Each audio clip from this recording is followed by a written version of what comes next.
WhatsApp guys, আপনাদের সবাইকে OG technical cyber security YouTube চ্যানেলে স্বাগত। আপনারা অনেকে ফেসবুক ইউজ করেন, কিন্তু ফেসবুকের সিকিউরিটি সম্পর্কে তেমন ধারণা নেই। অনেকে টুইস্টটা বন্ধ করতে চান, কিন্তু টুইস্টটা বন্ধ করতে পারেন না। ফেসবুক পলিসির মধ্যে সর্বশ্রেষ্ঠ সিকিউরিটি সিস্টেম হচ্ছে two step verification security system. আজ আমি আমার এই ভিডিওতে দেখাবো আমরা কিভাবে ফেসবুকে সঠিক নিয়মে সহজভাবে two step verification system on করতে পারি। সর্বপ্রথমে আমাদের ফেসবুকে ক্লিক করতে হবে, সাইডে ক্লিক করতে হবে, তারপর সেটিং অ্যান্ড প্রাইভেসি এইটাই ক্লিক করতে হবে, তারপর আবার সেটিং এ ক্লিক করতে হবে, পার্সোনাল ডিটেলসে ক্লিক করতে হবে, তারপর password and security account setting এর নিচে যে অপশনটা ওইটা ক্লিক করতে হবে, তারপর চেঞ্জ পাসওয়ার্ডের নিচে টু ফ্যাক্টর অ্যাথেন্টিকেশন 2 নম্বর অপশনটা ক্লিক করতে হবে, তারপরে যে আইডির নাম আসবে আইডির উপর ক্লিক করতে হবে।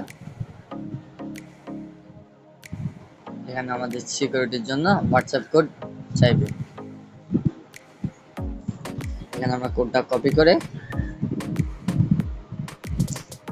কোডটা বসাই দেব, তারপর কন্টিনিউতে ক্লিক করে এখানে তিনটা অপশন আছে। সিকিউরিটির মাধ্যমে আপনি টু স্টেপ অন করবেন, অ্যাপ্লিকেশন অ্যাপের মাধ্যমে মানে ফেসবুকের নোটিফিকেশনের মাধ্যমে অন করবেন, না আপনার টেক্সট মেসেজ মানে কোনো সিম বা জিমেলে মেসেজের মাধ্যমে টু স্টেপ অন করবেন। আমি মেসেজের মাধ্যমে টু স্টেপ অন করবো, সাধারণত এটা সবথেকে ভালো সিস্টেম টু স্টেপ অন করার। তারপর নেক্সটে ক্লিক করার পর দুইটা নাম্বার দেখাচ্ছে, আমি নিচের নাম্বারটা টু স্টেপ ভেরিফিকেশন চালু রাখলাম। এখানে একটা কোড আসবে, এখন কোডটা দিতে হবে, কলের মাধ্যমে আসার কথা কোডটা।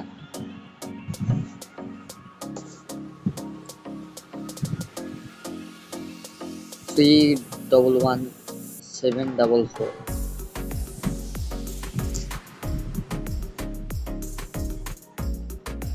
এবং আমাদের টু স্টেপ ভেরিফিকেশন সিস্টেমটি অন হয়ে গেল। এখন আমাদের আইডি কেউ কোনোভাবে নিতে পারবে না। নিতে চাইলে লগ ইন করলে পাসওয়ার্ড দিলেও আমাদের যে নাম্বারটা দিলাম নাম, সে নাম্বারে 6 ডিজিটের একটা কোড আসবে, কোডটা যদি বসায় তারপরে আইডি নিতে পারবে, তাছাড়া কেউ আইডি নেওয়া সম্ভব নয়।